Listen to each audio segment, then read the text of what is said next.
बात सुनो, दुआ करो कि हमें ज़ैनब मिल जाए, वरना हम एक बड़ी मुश्किल में आ सकते हैं। चलो चलते हैं उस तरफ से। नहीं, उस तरफ?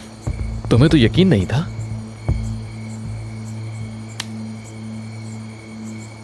चलो।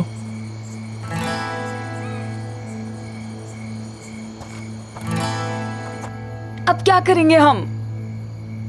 हमें किसी तरह यहां से निकलना होगा।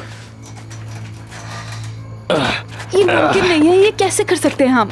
आरजू, हार मानना तुम पर बिल्कुल सूट नहीं करता है। रिलैक्स हो जाओ, सब ठीक हो जाएगा।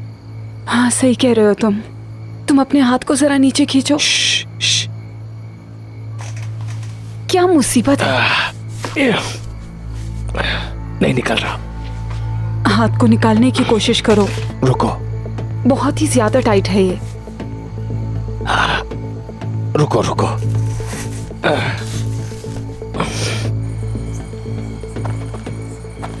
ध्यान से। मुबारक हो, हम खो चुके हैं।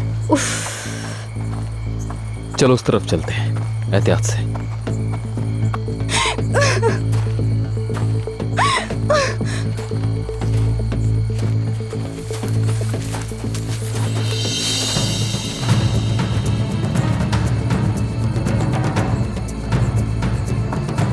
बच्ची, तुमने बहुत ज्यादा ही गड़बड़ कर दी है।